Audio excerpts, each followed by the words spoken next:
Hello everyone, நான் Madan Gowri and hello my dear MG squad. போர் ஆரம்பிச்சு 7 நாள் ஆயிடுச்சு. கிட்டத்தட்ட 1000 பேருக்கு மேல இறந்துட்டாங்க. அமெரிக்கன் போர் கப்பல்கள் எல்லாமே ஈரானை ரொம்ப நெருங்கி போயிட்டு இருக்குது. ஈரான் மண்ணுக்கடியில ஒரு மிகப்பெரிய மிசைல் சிட்டியை உருவாக்கி வச்சிருக்காங்க. மண்ணுக்கடியில டெசர்ட் ஃபுல்லா மண்ணுக்கடியில பாத்தீங்கன்னா ஃபுல்லா ஏவுகணைகளா இருக்குது, மிசைல்ஸா இருக்குது. மண்ணுக்குள்ள இருந்து வெளியே அடிக்குது. இஸ்ரேல்ல இருக்கிற மக்களா இருக்கட்டும், ஈரான்ல இருக்கிற மக்களா இருக்கட்டும், இந்த மக்கள் அதே விஷயத்த எங்களுக்கு ஒரு மோசமான ராத்திரி வந்துருச்சுன்னு சோகமா சொல்றாங்க. ரெண்டு சைடுமே இப்படி மாத்தி மாத்தி அடிச்சிட்டு இருக்கிற இந்த நேரத்துல ஒரே ஒரு விஷயம் தான் இந்த போர்ல யார் ஜெயிக்க போறாங்கங்கறத டிசைட் பண்ண போகுது. ஒரு சின்ன தண்ணி பாதை, water way, strait of Hormuz. இந்த ஒரு இடம் தான் இன்னைக்கு இந்த போர்ல யார் ஜெயிக்க போறாங்கங்கறத நிர்ணயிக்க போகக்கூடிய முக்கியமான இடமா இருக்குது. இன்னைக்கு வீடியோல டே 7 அப்போ என்ன நடந்திருக்குன்னு பார்த்துட்டு இந்த ஸ்ட்ரெய்ட் ஆஃப் ஹோர்முஸ் ஏன் இந்த போரையே நிர்ணயிக்க போகுது, இதை யார் கண்ட்ரோல் பண்ண போறாங்கங்கிறது தான் இந்த மொத்த போரோட அவுட்கமாவே இருக்கும். இன்னைக்கு இதை ஈரான் கண்ட்ரோல் பண்ணிட்டு இருக்குது. அமெரிக்கா இவங்க கையில இருந்து புடுங்கிடுவாங்களா? டீடைலா உங்ககிட்ட சொல்ல ஆரம்பிக்கிறேன். அண்ட் நீங்க இன்னும் இந்த சேனலை சப்ஸ்கிரைப் பண்ணலனா சப்ஸ்கிரைப் பண்ணுங்க. அப்போனாதான் நீங்க நெக்ஸ்ட் யூடியூப்குள்ள வர்றப்போ டெய்லி நான் அப்டேட் கொடுத்துட்டே இருக்கேன். அந்த அப்டேட்லாம் உங்களுக்கு ஹோம்ல காமிக்கும், இல்லனா மிஸ் ஆயிடும். சோ சப்ஸ்கிரைப் பண்ணி எம்ஜி ஸ்குவாட்ல சேருங்க. இப்போ என்ன நடந்திருக்குது டே 7 அன்னைக்கு அமெரிக்கா வெர்சஸ் ஈரான் போர்லங்கறத சொல்ல ஆரம்பிக்கிறேன். முதல் விஷயம் என்ன அப்படின்னு பாத்தீங்கன்னா, ஈரான் ஒரு வீடியோ புதுசா போஸ்ட் பண்ணிருக்காங்க. City of missiles. ரொம்ப கிளியரா சொல்லணும்னா underground city of missiles. நிறைய எக்ஸ்பர்ட்ஸ் என்ன சொல்றாங்கன்னு பாத்தீங்கன்னா, இந்த போருக்கு, இந்த ஒரு நொடிக்கு அமெரிக்கா ஒரு மாசமா ப்ரிப்பேர் பண்ணிருப்பாங்க. அதாவது ஈரான் மேல இவ்வளவு பெரிய தாக்குதல் பண்ண போறோம்னு. ஆனா ஈரான் அமெரிக்கா ஒரு நாள் தாக்குதல் நடத்துவாங்க அப்படின்னு தெரிஞ்சுக்கிட்டு 20 வருஷமா ப்ரிப்பேர் ஆயிருக்காங்க. லிட்டரலா டெசர்ட்டுக்கு கீழ ஒரு பெரிய சிட்டியை உருவாக்கி வச்சிருக்காங்க. City completely made of tunnels. கம்ப்ளீட்டா ஜிக்ஸாக்கா டனலா போயிட்டு இருக்குது. அது அவங்களே வீடியோவா போஸ்ட் பண்ணிருக்காங்க. அந்த டனல் ஃபுல்லா பாத்தீங்கன்னா ஏவுகணைகள், thousands of missiles. ஓகேவா? லிட்டரலா நம்மளுக்கு ஏதோ அந்த ஈமொக்கிற மாதிரி அவ்ளோ மிசைல்ஸ் இருக்குது. ஒரு மிசைலும் விழுந்துச்சுனால் நூற்றுக்கணக்கான உயிர்கள் போற அளவுக்கு பவர் இருக்கக்கூடிய அத்தனை மிசைல்ஸை டனல் ஃபுல்லா வச்சிருக்காங்க. மேல இருந்து பார்த்தா கம்ப்ளீட்டா பாலைவனமா இருக்கும். டெசர்ட் ஒண்ணுமே தெரியாது. Complete desert. ஈரான்ல ஒரு பெரிய பகுதி டெசர்ட் தான். மேல இருந்து பார்த்தா டெசர்ட் மாதிரி இருக்கும். ஃளைட்ல இருந்து பார்த்தா என்ன ஒரு நீங்க சேட்டலைட் டேட்டா வச்சு பாத்தீங்கன்னா டெசர்ட் தான் தெரியும். இங்க கீழ ஆயுதம் இருக்குனே தெரியாது. ஆனா உள்ளுக்குள்ள பாத்தீங்கன்னா இவ்ளோ ஆயுதத்தை வச்சிருக்காங்க. அண்ட் வச்சிருக்கிறது மட்டும் இல்லாம நிறைய வீடியோஸ்ல நம்மளுக்கு பார்த்தா தெரியுது, லிட்டரலா மண்ணுக்குள்ள இருந்து மிசைல் வெளியே வருதுங்க. சாண்ட்ல இருந்து மிசைல் வெளியே இஸ்ரேல போய் தாக்குது. அமெரிக்கன் பேசஸ் இந்த சுத்தி இருக்குல, Dubai, Abu Dhabi, Qatar, Kuwait, Bahrain, எல்லா இடத்துலயும் போய் விழுந்துட்டு இருக்குது. இதெல்லாம் எங்க அனுப்புறாங்க? மண்ணுக்கடியில இருந்து ஈரான் அடிச்சிட்டு இருக்காங்க. எப்படி இவ்வளவு பெரிய பிரிப்பரேஷன் ஈரானுக்கு இருந்திருக்கு அப்படின்னு பாத்தீங்கன்னா, நான் சொன்ன மாதிரி ஈரான் என்னைக்குனாலும் அமெரிக்கா அவங்க மேல கை வைப்பாங்கன்னு ஈரானுக்கு தெரியும். Iran has been preparing this for this moment for 20 years. America ஒரு மாசமா அவங்களோட படை எல்லாத்தையும் உள்ள இறக்கிட்டு இருக்காங்க. இது நம்மளுக்கு இன்னொரு ஒரு இடத்துல எங்க தெரிய வருதுன்னு என்னதான் அமெரிக்கா ஒரு மிகப்பெரிய தாக்குதலை பண்ணிட்டோம்னு சொன்னாலும் அமெரிக்கா எதிர்பார்க்காத ஒரு ரெசிஸ்டன்ஸ் ஈரான் சைடுல இருந்து இருக்குது. ட்ரம்ப் ஸ்டார்டிங்ல எப்படி பேசிட்டு இருந்தாருன்னா, நாங்க உள்ள போறோம், ஒரு அடி அடிக்கிறோம், அங்க இருக்கிற தலைமையை நாங்க தூக்குறோம், அங்க புது ஆட்சி வந்துரும். It's not that easy. இதே தப்பு தான் ரஷ்யா உக்ரைனுக்குள்ள பண்ணாங்க. ஆனா அது அவ்வளவு ஈஸியா முடியல. இதே தப்பு தான் இஸ்ரேல் காசாக்குள்ள பண்ணாங்க. அது அவ்வளவு ஈஸியா முடியல. எவ்வளவு சின்ன இடமா இருந்தாலும் சரி, அங்க இருக்கிற மக்கள் ஸ்ட்ராங்கா ரெசிஸ்ட் பண்ணிட்டே இருக்காங்க. நீங்க தெரியுது. அது கவர்மெண்டா இருக்கிறப்போ இங்க ஈரான்ல பயங்கரமான ரெசிஸ்டன்ஸ் இருக்குது. இப்போ இந்த வீடியோ நீங்க பார்த்துட்டு இருக்கிற இந்த நேரத்துல இதுவரைக்கும் இல்லாத அளவுக்கு அதிகமான ஃப்ரைட், அதாவது ராணுவ லாஜிஸ்டிக் பொருட்கள், ஆயுதங்கள், குண்டுகள், துப்பாக்கிகள் இதெல்லாம் கொண்டு வரக்கூடிய ஃளைட்ஸ் இதுவரைக்கும் வரலாறு காணாத அளவுக்கு அதிகமா மிடில் ஈஸ்ட்க்கு இப்போ வந்துட்டு இருக்குது. யூரோப்ல இருந்தும் அமெரிக்கால இருந்தும். இதுக்கு அர்த்தம் என்னன்னு பாத்தீங்கன்னா, அமெரிக்கா எதிர்பார்க்கல ஈரான் இவ்வளவு பெருசா சண்டை போடுவாங்கன்னு. இப்போ எல்லாத்தையும் பில்ட் பண்ணிட்டு இருக்காங்க. ட்ரூப்ஸை இறக்கிட்டு இருக்காங்க. அவங்க ஃபுல்லா ரெடியாகி உள்ளுக்குள்ள போகல. இவ்வளவு ரெசிஸ்டன்ஸ் இருக்குன்னு தெரிஞ்சதுக்கு அப்புறம் இப்பதான் இறக்கிட்டு இருக்காங்க. சோ அட் திஸ் மொமெண்ட் அமெரிக்காவும் இஸ்ரேலும் நாங்க அவங்கள ஃபுல்லா கண்ட்ரோல் பண்ணிட்டோம், நாங்க அவங்கள ஊதி தள்ளிட்டோம், என்னதான் இன்டர்நெட்ல அவங்களோட இன்டர்நேஷனல் மீடியாவை எல்லாத்தையும் பேச வச்சாலும் ஈரான் அவங்க ஊதி தள்ளல. ஈரானுக்கு அப்புறம் ஈரான் கம்ப்ளீட்டா பதில் கடிச்சிட்டு இருக்காங்களான்னு கேட்டீங்கன்னா அதுவும் கிடையாது. பட் ஈரான் ரெசிஸ்ட் பண்றாங்க. ஈரான்ல இருக்கிறதுலே அதிகமான உயிர் சேதம் ஈரான்ல தான் இருக்குது. இன்ஃபேக்ட் இந்த இருக்கிறதுலே வர்ஸ்ட் நைட்ங்கிறத ஈரான்ல இருக்கக்கூடிய ஒரு 30 வயசு நபர் சொல்றாரு, இதுவரைக்கும் என் வாழ்க்கையில இவ்வளவு குண்டுகள் சத்தம் நான் கேட்டதே கிடையாது. நைட்டு தூங்கவே முடியல, விழுந்துகிட்டே இருக்குது. நைட்டு தூங்க போறப்ப காலையில எந்திரிச்சோன்னா இருப்போமான்னு தெரியல. பக்கத்து பில்டிங்ல விழுகுது, எதிர் வீட்டுல விழுகுது, ரோடெல்லாம் உடையுது, இன்டர்நெட் கிடையாது, எலக்ட்ரிசிட்டி கிடையாது, லிட்டரலா இதுதான் எங்களோட நிலைமை. இவ்ளோ நிலைமையில ஆனா ஈரான் வந்து ரெசிஸ்ட் பண்றாங்க. அமெரிக்கா என்ன எதிர்பார்த்தாங்கன்னா முடிஞ்சிரும் அப்படின்னு நினைச்சாங்க. ஆனா ஈரான் முடியல, ரெசிஸ்ட் பண்ணிட்டு இருக்காங்க. அடுத்த விஷயம் என்ன அப்படின்னு பாத்தீங்கன்னா, இஸ்ரேல் வந்து மிகப்பெரிய தாக்குதலுக்கும் உள்ளாயிருக்காங்க. ஈரான் மட்டும் இவ்வளவு பெரிய தாக்குதலுக்கு இல்ல, இஸ்ரேலும் தாக்குதலுக்கு உள்ளாயிருக்காங்க. ஆனா இஸ்ரேல் வந்து குளோபல் மீடியாவை கண்ட்ரோல் பண்ணிட்டு வெளியே சொல்ல விட மாட்டேங்கிறாங்களே தவிர, இஸ்ரேல்லையும் மிகப்பெரிய தாக்குதல் நடந்திருக்குன்னு ஈரான் சொல்றாங்க. ஈரான் சேஸ் நம்ம அதை பார்க்கல, அது உண்மையானதுனால நம்மளால வெரிஃபை பண்ண முடியல. ஈரான்ல நடந்த தாக்குதலுக்கான போட்டோஸ் வீடியோஸ் எல்லாம் இருக்குது. பட் இஸ்ரேல்ல மிகப்பெரிய தாக்குதல் இருக்குன்னு சொல்ற நிறைய வீடியோஸ் வந்து அன்வெரிஃபைடா இருக்குது. மெயின் ஸ்ட்ரீம் மீடியால போடலங்கிறதுனால நம்ம வெரிஃபை பண்ண முடியல. அடுத்த விஷயம் என்னன்னு பாத்தீங்கன்னா, ஒரு விஷயம் கன்ஃபார்ம் பண்ணலாம். இஸ்ரேல்ல இருக்கக்கூடிய ஜெருசலம் மேல தாக்குதலை வந்து ஈரான் நடத்தி இருக்காங்க. இது வந்து விஷுவலா அண்ட் நியூஸாவுமே ரிப்போர்ட் ஆக ஆரம்பிச்சிருச்சு. இஸ்ரேல் கிட்ட இருக்கிறது வந்து one of the most advanced sophisticated defence system. அந்த கோல்டன் அந்த அயன் டோம்னு சொல்றாங்கல, அந்த அயன் டோம்ங்கிறது வந்து வானத்துல இருக்கக்கூடிய ஒரு இரும்பு கவசம்னு பேரு. எப்படி ஒரு இரும்பு கவசத்தை வானத்துல போய் வைக்க முடியும்? எல்லாரும் அதுக்குள்ள இருக்காங்கங்கறாங்க. அப்ப இரும்பு மேல இருக்கா? அப்படி கிடையாது. அது ஒரு மிசைல் சிஸ்டம். இது என்ன பண்ணும்னு பாத்தீங்கன்னா, வெளியில இருந்து எது உள்ள வந்தாலும் இது இங்க இருந்து போய் அத வானத்திலே அடிச்சு உடைச்சிரும். கீழ வந்து தரையில வந்து எதுவுமே விழுகாது. அப்போ அந்த அளவுக்கு ஸ்ட்ராங்கா ஒரு இரும்பு கவசம் மாதிரி இங்க இருக்கக்கூடிய ஒரு மிசைல் சிஸ்டம் வந்து டிஃபெண்ட் பண்ணுது இஸ்ரேல்ங்கிறது தான் இப்போ இருக்கக்கூடிய அந்த அயன் டோம் வந்து பண்ணக்கூடிய ஒரு விஷயம். ஆனா இப்போ இஸ்ரேலுக்கு எதிராக ஈரான் என்ன பண்றாங்கன்னு பாத்தீங்கன்னா, நான் சொன்ன மாதிரி ஆயிரக்கணக்கான மிசைலை வச்சிருக்காங்க. அது போக அவங்க ஒரு ட்ரோன் சிஸ்டம் வச்சிருக்காங்க. இது ஈரான் வந்து புதுசா கண்டுபிடிச்ச ஒரு ட்ரோன். ஓகேவா? இந்த ட்ரோன் வந்து $10,000 செய்றாங்களாம். $10,000 இந்த ட்ரோனை செஞ்சிடலாம். இந்த $10,000 செய்யற ட்ரோனை வந்து டெய்லி 500 ட்ரோனை வந்து இவங்க ப்ரொடியூஸ் பண்றாங்களாம் ஈரான். இது எல்லாமே வந்து பார்த்தீங்கன்னா, அது போய் ஒரு இடத்துல விழுந்து அதுவும் சேர்ந்து காலியாகிறது தான் இந்த ட்ரோனோட வேலை. அது வந்து தற்காப்பு அதெல்லாம் ஒண்ணுமே கிடையாது. ஒரு டார்கெட்ல போய் விழுந்து நீ காலியாகு அப்படிங்கிறது தான். ஆனா இவங்க அனுப்புற இந்த ட்ரோனோட விலை $10,000 இருக்குல்ல, அது போய் விழுகிற ஒரு சிஸ்டம் இருக்குல்ல, இந்த அயன் டோமா இருக்கட்டும், அமெரிக்காவோட பேட்ரியாட்டா இருக்கட்டும், அதெல்லாம் பில்லியன்ஸ் ஆஃப் டாலர்ஸ், பல ஆயிரம் கோடிகள். $10,000 வந்து நீங்க கணக்கு போட்டு பார்த்தீங்கன்னா $8,00,000 வரும். $8,00,000 இவங்க செஞ்சுட்டு அதை பல ஆயிரம் கோடி விலை இருக்கிறத வந்து அவங்க அடிக்கிறாங்க. அப்போ நம்பர்ஸா வந்து அது பயங்கரமா வர்றப்ப இந்த சிஸ்டம்னால ஹேண்டில் பண்ண முடியல. அது போய் அங்கங்க அடி வாங்குது.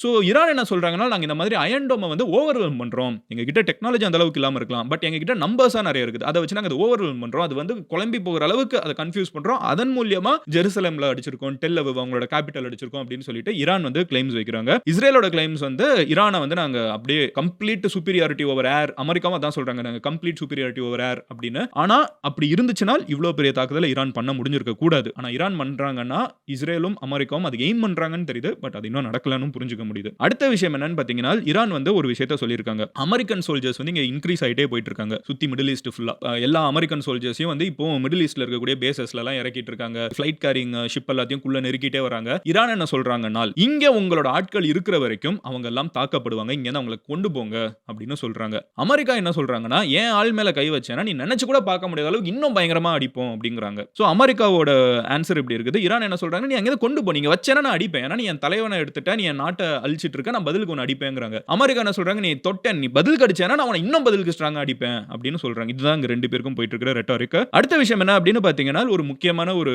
டெவலப்மென்ட் நடந்திருக்குது. இஸ்ரேலோட டிஃபென்ஸ் சிஸ்டம் வந்து ஓவர்வெல்ம் ஆயிடுச்சுன்னு சொன்னல, நிறைய ட்ரோன்ஸ் கண்டமானி காமிச்சிட்டு இருக்கப்போ அமெரிக்காவோட டிஃபென்ஸ் சிஸ்டம் இஸ்ரேல் கேட்டு இப்போ அமெரிக்கன் ஷிப்ஸ் வந்து இஸ்ரேலுக்கு கொஞ்சம் ப்ரொடெக்ஷன் கொடுத்துட்டு இருக்காங்க. இது இன்னைக்கு இந்த வீடியோ பார்த்துட்டு இருக்கப்பவே நடந்துட்டு இருக்குது. சோ இஸ்ரேலோட டிஃபென்ஸ் சிஸ்டம் போக அமெரிக்கன் டிஃபென்ஸ் சிஸ்டமும் வந்து இன்னைக்கு ஈரானோட தாக்குதல்ல இருந்து தன்னை காப்பாத்திக்கிறதுக்கு இஸ்ரேல் எடுத்துக்கிறாங்க. அமெரிக்கன் டிஃபென்ஸ் சிஸ்டம் வந்து இந்த particular type of Iranian drone இருக்குல, அதை ஹேண்டில் பண்ண முடியாம இப்போ உக்ரைன் கிட்ட ஹெல்ப் கேட்டிருக்காங்கன்னு சொல்லிட்டு உக்ரைன் பிரசிடென்ட்டே சொல்றாரு. ரஷ்யாக்கு வந்து இந்த ட்ரோன்ஸ் வந்து நிறைய ஈரான் கொடுத்திருக்காங்க. உக்ரைன் வந்து அதை எப்படியாவது ஹேண்டில் பண்ணணும்னு சொல்லிட்டு இவ்வளவு நாள் ஹேண்டில் பண்ணிட்டு இருக்காங்க. அப்போ உக்ரைன் கிட்ட தான் இந்த டெக்னாலஜி இருக்குது. இப்போ ஏன்னா ரஷ்யா, ஈரான், சைனா இவங்க எல்லாம் ஒரு டீம், உக்ரைன், அமெரிக்கா, இஸ்ரேல் இவங்க எல்லாம் ஒரு டீம். அப்போ அமெரிக்கா என்ன பண்ணுதுன்னா இவங்க கிட்ட கேக்குது, உக்ரைன் கிட்ட எனக்கு ஹெல்ப் பண்ணு அப்படின்னு சொல்லி ட்ரம்ப் கேட்டாருன்னு சொல்லிட்டு ஜெலன்ஸ்கி உக்ரைனோட பிரசிடென்ட் வந்து ஒரு ட்வீட் போட்டிருக்காரு. அதுக்கு அடுத்த விஷயம் இது என்ன காமிக்குதுன்னு பாத்தீங்கன்னா, ஈரான் வந்து அமெரிக்கா கிட்ட இருக்கக்கூடிய ஒரு வீக் ஸ்பாட் ஐடென்டிஃபை பண்ணிருக்காங்க. நீங்க ரெண்டு பேரையும் அப்படியே சரிசமமா போட்டு வச்சு பாத்தீங்கன்னா America is much superior force, இதுல எந்த கேள்வியுமே கிடையாது. பட் ஈரான் வந்து இந்த சிஸ்டம்ல, இந்த மிகப்பெரிய யானையில இருக்கக்கூடிய அந்த காதுக்குள்ள ஒரு எறும்பு சிக்கின மாதிரிம்பாங்கல்ல, அந்த மாதிரி இருக்கிற ஹோல்ஸ் வந்து ஐடென்டிஃபை பண்ணி ஈரான் வந்து பயங்கரமா அந்த இடத்தை டார்கெட் பண்ணி அடிச்சிட்டு இருக்காங்க. இதுதான் நம்ம இப்ப புரிஞ்சுக்கக்கூடிய விஷயம். அடுத்து என்ன அப்படின்னு பாத்தீங்கன்னா, மோர் ஃப்ரைட் வரப்போ இந்த போர் வந்து இன்னும் லாங்கரா போகுங்கிறது நம்மளால புரிஞ்சுக்க முடியுது. இவ்ளோ பெரிய ட்ரூப் பில்டப் அங்க இருக்கிறப்போ நிறைய பேர் மிடில் ஈஸ்ட்ல இருக்கிறவங்க, துபாய், கத்தார்ல இருக்கிறவங்க, இது எப்போ முடிய வரும்னு சொல்லிட்டு என் ஃப்ரெண்ட்ஸ் நிறைய பேர் எனக்கு மெசேஜ் பண்ண ஆரம்பிச்சிட்டாங்க. எனக்கு வந்து ஒரு பையன் வந்து சும்மா ஃபன்னியா நாங்க பேசிட்டு இருந்தோம். பட் இருந்தாலும் அதை யோசிச்சு பார்க்குறப்போ இன் ரெட்ரோஸ்பெக்ட் வந்து கொஞ்சம் கஷ்டமா இருக்குது. அவன் சொல்றான், வீட்டை விட்டே வெளியே போலடா, உள்ளே உட்காந்துட்டு இருக்கேன், எப்போ இதெல்லாம் முடியும் அப்படின்னு வந்து ஃப்ரெண்ட் ஒருத்தன் கத்தார்ல இருக்கிறவன் வந்து மெசேஜ் பண்ணியிருந்தான். ஸோ இதுதான் வந்து இன்னைக்கு இருக்கிற நிலவரம். மிடில் ஈஸ்ட்ல வந்து இவங்க ரெண்டு பேர் பண்ணக்கூடிய போர்ல அதிகமா பாதிக்கப்படக்கூடியது, இந்த போர்ல இன்வால்வ் ஆகாத மிடில் ஈஸ்ட்ல இருக்கக்கூடிய மத்த கண்ட்ரீஸ். ஏன்னா அவங்களுக்கு இந்த போர்ல வந்து they have nothing to lose, they have nothing to gain. அந்த கண்ட்ரீஸோட கவர்மெண்ட்டே அதனால தான் அமைதியா இருக்காங்க. ஆனா அவங்க ஊர்ல வந்து இந்த போர் வந்து இங்கேயும் தாக்குதல் நடந்துகிட்டே இருக்குது. இன்ஃபாக்ட் ஈரான் வந்து நேத்திக்கு கூட சவுதிக்கு வந்து ஒரு 100 ட்ரோன்ஸ் அனுப்பிச்சிட்டாங்கன்னு சொல்றாங்க. UAE கிட்ட 100 ட்ரோன்ஸ் அனுப்பிச்சிட்டாங்கன்னு சொல்றாங்க. இது எல்லாத்தையுமே இங்க இருக்கிறவங்க டிஃபெண்ட் பண்ணிட்டாங்கன்னு சொல்றாங்க. பட் எனக்கு ஒரு விஷயம் தோணுது. If Iran can overwhelm Israel, அதாவது இஸ்ரேலுக்கு வந்து ஈரான் அடிப்பாங்கன்னு தெரிஞ்சுதான் அந்த சிஸ்டமே உருவாக்கி இருக்காங்க. அதுக்கு அமெரிக்கன் ஹெல்ப் இன்னைக்கு கேட்டு அவங்க டிஃபெண்ட் பண்ண வேண்டியது இருக்குது. அதையும் மீறி உள்ளுக்குள்ள போய் விழுகுது. அப்போ ஈரான் நினைச்சா அவங்களால சில காயங்களை ஏற்படுத்த முடியும் இஸ்ரேல்ல. அவ்வளவு பெரிய டிஃபென்ஸ் சிஸ்டம் வச்சிருக்கக்கூடிய அயன் டோம் மீறி அமெரிக்கன் பேட்ரியாட் எல்லாத்தையும் மீறி வந்து ஈரான் நினைச்சாங்கன்னா சில காயங்களை வந்து அங்க ஏற்படுத்த முடியுது. அப்போ ஈரான் நினைச்சாங்கன்னா மிடில் ஈஸ்ட்ல இருக்கக்கூடிய மத்த கண்ட்ரீஸ் இருக்குல்ல, தட் இஸ் கத்தாரா இருக்கட்டும், குவைத்தா இருக்கட்டும், துபாயா இருக்கட்டும், அபுதாபியா இருக்கட்டும், பஹ்ரைனா இருக்கட்டும், இங்கேயும் அவங்க நினைச்சா தாக்குதல் ஏற்படுத்தலாம். இவ்வளவு பெரிய தாக்கத்தை, ஏன்னா இங்க அவ்வளவு பெரிய சொபிஸ்டிகேட்டட் டிஃபென்ஸ் சிஸ்டம்லாம் இல்ல. Not like Israel, not like America. இங்க இருக்குது, அவங்க கொடுத்திருக்காங்க, பட் அந்த அளவுக்கு கிடையாது. ஆனா அதை மீறி ஏன் அங்க அவ்வளவு பெரிய தாக்குதல் வரலன்னா, ஈரான் வந்து நான் புரிஞ்சுக்கிட்ட வரைக்கும் is giving out a message. Iran is saying, நான் நினைச்சா உன்னை அடிக்கலாம், நான் அடிக்க மாட்டேங்கிறேன். அவங்களே வந்து இதெல்லாம் அவங்க கவுண்டர் பண்ணுவாங்கன்னு தெரிஞ்சுதான் இந்த சில ட்ரோன்ஸ் அனுப்புறாங்க. ஏன்னா இங்க வந்து 10,000 அனுப்ப தெரிஞ்சவங்களுக்கு இங்க 100 தான் அனுப்ப தெரியும். இங்கேயும் அனுப்பலாம், பட் அவங்க அதை டார்கெட் பண்ணல. they are trying to pressure the middle countries to talk to America. ஏன்னா இந்த மிடில் கண்ட்ரீஸ் தான் ஈரானோட என்ன சொல்ல, அவங்களோட ஹோல்டு.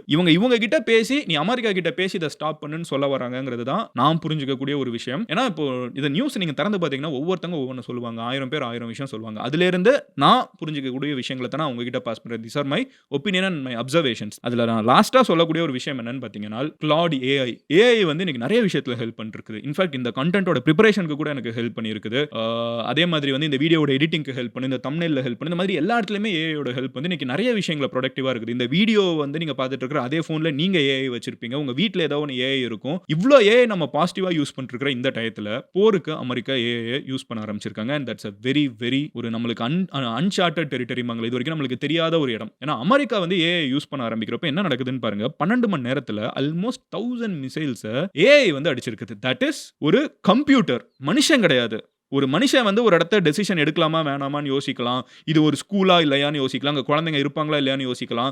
இந்த ஃப்ளைட் உண்மையா இல்லையான்னு யோசிக்கலாம். மாதிரி 1000 விஷயம் ஒரு மனுஷன் யோசிப்பேன் ஒரு பட்டன் அமுக்கிறதுக்கு முன்னாடி. பட் இப்போ ஒரு கம்ப்யூட்டர் இருக்குது. கம்ப்யூட்டருக்கு நம்மளை விட அறிவு நிறைய இருக்குது, எல்லாமே இருக்குது. ஆனால் கம்ப்யூட்டருக்கு இமோஷன்ஸ் கிடையாது. இந்த கிளாட் ஏஐ வந்து டெசிஷன்ஸ் எடுத்து 12 ஹவர்ஸ்ல 1000 மிசைலை ஈரான் மேல லான்ச் பண்ணியிருக்குது. It is completely done by AI, not humans. AI வந்து ஆட்டோமேட்டிக்கா டார்கெட்டை லாக் பண்ணி அடிச்சிருக்குது. இதோட விளைவு நம்மளுக்கு இந்த இதெல்லாம் முடிஞ்ச ஒரு 1 இயர் கழிச்சு தான் தெரிய வரும். ஏன்னா அப்போதான் இந்த டேட்டாலாம் கொஞ்சம் கொஞ்சமா வெளியே வர ஆரம்பிக்கும். யாருமே வெளியே ஒத்துக்க மாட்டாங்க. பட் இந்த டேட்டா, இந்த நியூஸ் வந்து வர ஆரம்பிச்சிருச்சு. நீங்க எந்த நியூஸ் சேனல் எடுத்து கிளாட் ஏஐ ஈரான் அப்படின்லாம் போட்டிங்கனாலே உங்களுக்கு இந்த நியூஸ் வர ஆரம்பிச்சிடும். இது எனக்கு எங்க போய் முடிய போகுதுன்னு தெரியல. ஏஐ வந்து போர்ல மனிதர்களை கொல்றதுக்கு யூஸ் பண்றது வந்து மனுஷன் சண்டை போட்டுக்கிறதே தப்புன்னு நம்ம பேசிட்டு இருக்கோம். இதுல மெஷினை வச்சு கம்ப்யூட்டர் டெசிஷன் எடுத்து, மெஷின் துப்பாக்கி கிடையாது, மெஷினே வந்து டிசைட் பண்ணது யாரை சுடணும், யாரை காலி பண்ணணும்னு, யாரு மேல குண்டு போடணும்னு. இது வந்து எனக்கு தெரியல, இப்படி ஒன்று நடக்கவே கூடாது. பட் அது நடந்துட்டு இருக்குது. அதுக்கு அடுத்த விஷயம் என்ன அப்படின்னு பாத்தீங்கன்னா, ஒரு சின்ன வாட்டர் ஸ்ட்ரெயிட் வந்து எல்லாத்தையும் டிசைட் பண்ணுதுன்னு சொன்னேன். ஸ்ட்ரெயிட் ஆஃப் ஹோர்மூஸ் அப்படின்னு சொல்லப்படக்கூடிய ஒரு சின்ன நேரோ பாத் இருக்குது. இந்தியாவுக்கு வரக்கூடிய 85% ஆஃப் த ஆயில், அதாவது நீங்களும் நானும் யூஸ் பண்ணக்கூடிய பெட்ரோல் டீசல் வந்து 85% வந்து இந்த இடத்துல இருந்து தான் வருது. ஒரு சின்ன இடம், ஓகேவா? இது வழியா கப்பல்கள்ல வந்து நம்மளுக்கு ஆயில் வந்து இறங்குது. இந்த சின்ன இடத்துல இருந்து தான் வந்து ஸ்ரீலங்காவுக்கு, மலேசியாவுக்கு, சிங்கப்பூருக்கு, சைனாக்கு, இந்தோனேஷியா, ப்ரூனே, இந்த எல்லா இடத்துக்குமே, ஓகேவா, இந்த ஒரு சின்ன ஸ்ட்ரெயிட்ல இருந்து தான், இந்த இடத்து வழியா தான் கப்பல்கள் வந்து நம்மளுக்கு வந்து பெட்ரோல் டீசல் கொடுத்துட்டு இருக்குது. இந்த இடத்த வந்து இன்னைக்கு கண்ட்ரோல் பண்ணிட்டு இருக்கிறது ஈரான். அமெரிக்கா வந்து இந்த போர் ஆரம்பிச்ச உடனே ஈரான் என்ன பண்ண ஆரம்பிச்சிட்டாங்கன்னா, இந்த கப்பல் வந்து யாரு போகலாம் யாரு போகக்கூடாதுங்கிறத நிர்ணயிக்க ஆரம்பிச்சிட்டாங்க. தட் இஸ் உலகத்துல வந்து எந்த பொருளோட விலையுமே வந்து பெட்ரோல் டீசல் விலையோட பங்கோட தான் இருக்குது. உங்க கையில இருக்கிற போன் உங்க கைக்கு வந்து சேர்றதுக்கு ஒரு டிஸ்டன்ஸ் இருக்கு, கரெக்டா? அது எங்கேயோ மேனுஃபேக்சர் ஆயிருக்கும். ஒன்னு சைனால இருக்கலாம், இல்ல ஏதாவது நொய்டால இருக்கலாம், இல்ல பெங்களூர்ல இருக்கலாம், இல்ல அமெரிக்கால கூட இருக்கலாம். இது உங்க கைக்கு வர்றதுக்கு ஒரு விலை இருக்குல்ல. ஏன்னா அது வந்து ஒருத்தன் வந்து ஒரு ஆப்பிளோ, சாம்சங்கோ, ஒன் பிளஸோ யாரோ ஒருத்தங்க வந்து செஞ்சு வச்சிடறாங்க. அதுக்கப்புறம் அதை ஒரு ட்ரக்ல ஏற்றணும். அந்த ட்ரக் வந்து அவங்களோட ஃபேக்டரியில இருந்து ஏர்போர்ட்டுக்கு வரணும், இல்ல ஒரு போர்ட்டுக்கு போகணும். அங்க ஷிப்லயோ கப்பல்லையோ அது ஏற்றி வைக்கணும். அது அங்கே இருந்து கிளம்பி இந்தியாவுக்கு வரணும். அது மறுபடியும் அங்கே இருந்து ஸ்டோர் ரூமுக்கு போகணும். மறுபடியும் ஸ்டோர் ரூம்ல இருந்து நீங்க ஆர்டர் பண்ணதுக்கு அப்புறம் அந்த ஸ்டோர்ல வந்து ஆன்லைன்ல ஆர்டர் பண்றீங்களோ இல்ல ஸ்டோர்ல போய் வாங்குறீங்களோ, போய் வாங்குறதுக்கு நீங்க பெட்ரோல் போடணும். ஆன்லைன்ல ஆர்டர் பண்ணிட்டீங்கன்னா டெலிவரி பாய் வந்து பெட்ரோல் போடணும். இது எல்லாமே பெட்ரோல் டீசல் விலையை சேர்த்து தான் இந்த ப்ராடக்ட்டோட விலை இங்க நிர்ணயிக்கப்பட்டிருக்குது. ஈரான் வந்து இன்னைக்கு இதை கண்ட்ரோல் பண்றதுனால ஈரான் வந்து இதை நெருக்குனாங்கனால் இந்த இடத்துல யாரும் போகக்கூடாதுங்கிறத இப்போ சொல்லிட்டு இருக்காங்க. சில பேருக்கு பெர்மிஷன் கொடுக்குறாங்க, சில பேர் கொடுக்க மாட்டாங்க. ஒரு மிக்சடா போயிட்டு இருக்குது. பட் இந்த இடத்த கண்ட்ரோல் பண்றவங்க உலகத்துல எந்த பொருள் எவ்வளவு நிர்ணயிக்கப்படணுங்கிறத கூட டிசைட் பண்ண முடியும். இந்த ஒரு சின்ன இடம் தான், ஆனா உலகத்துல அவ்வளவு இம்பார்ட்டன்டான பிளேஸ் கொண்ட ஒரு சின்ன இடம் வந்து ஈரானோட கண்ட்ரோல்ல இருக்குது. அமெரிக்கா இதை எடுத்துட்டாங்கன்னால் ஈரானுக்கு வந்து அதுக்கப்புறம் ஒரு பெருசா ஒன்றும் இருக்காது. அவங்க வந்து என் கையில இப்படி ஒரு ஸ்ட்ரென்த் இருக்கு பாரு அப்படின்னு சொல்றதுக்கு இருக்காது. ஆனா ஈரான் இதை ஸ்ட்ராங்கா ஹோல்டு பண்ணிட்டு இருக்காங்க. அமெரிக்கா இதை பிடிக்க பார்த்துட்டு இருக்காங்க. ஈரான் இதை கண்டினியூஸா ஹோல்டு பண்ணுவாங்களா? அது அவங்களோட இடம் தான். அதெல்லாம் ஒன்றும் பெரிய கேள்விலாம் இல்லை. ஈரானோட நியாயமான இடம். ஆனா அமெரிக்கா வந்து அதை தானே எடுப்போம்னு சொல்றாங்க. அமெரிக்கா ட்ரம்ப் ஓப்பனா சொல்றாரு, நான் வந்து அதை எடுக்க கூட செய்வேன், நீ அதை ஒழுங்கா விட்டுரு அப்படின்லாம் மிரட்டுறாரு. ஸோ அப்படி இருக்கிறப்போ இது எங்க போய் முடியும்னு நம்மளுக்கு தெரியல. இந்த போர் வந்து எங்கேயோ மிடில் ஈஸ்ட்ல நடக்குது. எனக்கு இதுக்கும் சம்மந்தம் இல்லைன்னு நினைக்காதீங்க. இந்த உலகத்துல இன்னைக்கு இருக்கிற இன்டர்நெட் உலகத்துல இன்னைக்கு இருக்கக்கூடிய ஒரு குளோபலைஸ்டு வேர்ல்டுல குளோபலைசேஷன் வேர்ல்டுல எல்லாமே எல்லாத்தையுமே அஃபெக்ட் பண்ணும். பட்டர்ஃப்ளை எஃபெக்ட்னு ஒன்று சொல்லுவாங்க. எங்கேயோ இருக்கிற ஒரு பட்டாம்பூச்சியோட படபடப்பு வந்து உலகத்தோட இன்னொரு பக்கத்துல ஒரு மிகப்பெரிய புயலை கூட கிளப்பி விடுமா. ஒரு சின்ன சின்ன இம்பாக்ட் நேச்சர்ல அப்படியே பண்ணி பண்ணி பெருசாகி அவ்வளோ பெரிய ஒரு இம்பாக்டை கூட கிரியேட் பண்ண முடியுமா. அப்படி இருக்கிறப்போ நம்மளை டைரக்டா இப்படி அஃபெக்ட் பண்ணணும்னு தெரியும். நம்மளோட விலைவாசியெல்லாம் கண்ட மணிக்கு ஏற வாய்ப்பு இருக்குன்னு தெரியறப்போ இவ்வளோ பெரிய ஒரு விஷயம் அங்கே நடந்திருக்குங்கிறது நம்மள கன்சர்னாக தான் இருக்கணும். எனக்கு இருக்கிறதுலேயே சோகமா இருக்கிறது யாரை நினைச்சுன்னு பார்த்தீங்கன்னா மக்களை நினைச்சு, சாதாரண மக்களை நினைச்சு. மிடில் ஈஸ்ட்ல எந்த தப்பும் பண்ணாம 1 கோடி இந்தியர்கள் வாழ்ந்துட்டு இருக்காங்க. Just from our country. அவங்க எல்லாம் என்ன பண்ணாங்க? அவங்க இந்த போரோட சுமையை தாங்கிட்டு இருக்காங்க. நான் சொன்னேன், என் ஃப்ரெண்ட்ஸ் எல்லாம் வீட்லயே உட்காந்துட்டு இருக்கேங்கிறாங்க, வெளியவே போக முடியலங்கிறாங்க. அவங்களோட வேலை எத்தனை பேருக்கு பாதிச்சிருக்கும்? எத்தனை பேருக்கு வந்து இதுக்கு நடுவில் வாழ்றது வந்து ஒரு பிரச்சனையா இருக்கும்? அது வந்து சேஃபா இருக்காங்க, முடிஞ்ச அளவுக்கு பாதிப்பு இல்ல. ஆனாலுமே மென்டலா அது ஒரு பிரச்சனை இல்ல. யோசிச்சு பாருங்களேன். நைட் வந்து நம்ம தூங்கணும்னா தீபாவளி வெடியில உண்மையிலே குண்டை போட்டுட்டு இருக்காங்க. அது எப்படி இருக்கும்? சைக்காலஜிக்கலா அது எத்தனை பேருக்கு கஷ்டத்தை கொடுக்கும்? நம்ம ஊருக்கு வாங்க. சாதாரண ஒரு ஒரு ரோட் சைடு ஒரு கடை போட்டு ஒரு தக்காளி வெங்காயம் விற்கக்கூடிய ஒரு அக்காவுக்கு வந்து தக்காளி விலை ஏறுச்சுன்னா அவங்க கிட்ட எத்தனை பேர் வாங்க போறாங்க? அது அவங்களை எப்படி பாதிக்கும்? இப்படி இந்த மோஸ்டா இந்த பாதிப்புகள் யார்கிட்ட? அப்புறம் இந்த ஈரான்ல ஒரு ஸ்கூல் 166 பெண் சின்ன குழந்தைங்க, பிரைமரி ஸ்கூலுங்க, பிரைமரி ஸ்கூல், அது வந்து தப்பா டார்கெட் பண்ணி அதை அடிச்சிருக்காங்க. அவங்க என்ன பாவம் பண்ணாங்க? என்னைக்குமே போர்ல வந்து ஒரு ஃபேமஸான ஒரு கோட் இருக்குது. I am not sure if I remember it exactly.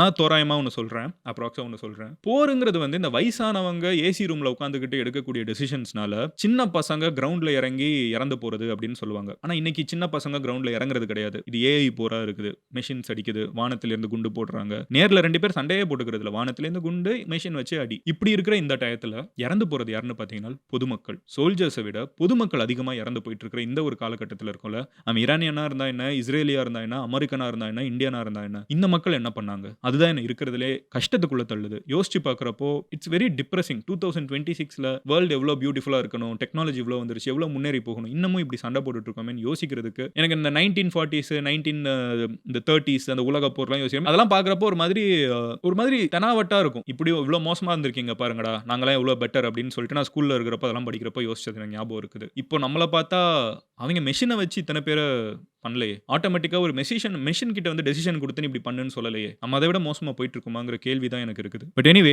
நீங்க இங்க என்ன நடந்துட்டு இருக்கு மிடில் ஈஸ்ட்ல, அது நம்மள எப்படி பாதிக்கும் அப்படிங்கிற எல்லா விஷயத்தையும் டெய்லி 10 நிமிஷத்துல தெரிஞ்சுக்கிறதுக்கு இந்த சேனலை சப்ஸ்கிரைப் பண்ணுங்க. நீங்க பண்ற சப்ஸ்கிரிப்ஷன் தான் நான் போஸ்ட் பண்ற வீடியோவை உங்ககிட்ட வந்து சேர்க்கும். ஸோ நான் கண்டென்ட் போஸ்ட் பண்ணிடுவேன் டெய்லி நைட்டு. பட் உங்ககிட்ட வந்து சேர்றதுக்கு உங்களோட சப்ஸ்கிரிப்ஷன் ஆப்ஷன்ல தான் இருக்குது. பண்ணிடுங்க. அதே மாதிரி உங்க ஃப்ரெண்ட்ஸ் யாராவது இதுல இன்வால்வ்டா இருக்காங்க, அவங்களுக்கு இந்த நியூஸ் தெரிஞ்சுக்கணும் அப்படின்னு நினைச்சீங்கன்னா அவங்க கிட்ட வீடியோவை ஷேர் பண்ணுங்க. நாளைக்கு உங்களோட ஒரு வீடியோல பார்க்குறேன். Until then, bye. Madan Gowri. Let's pray for peace.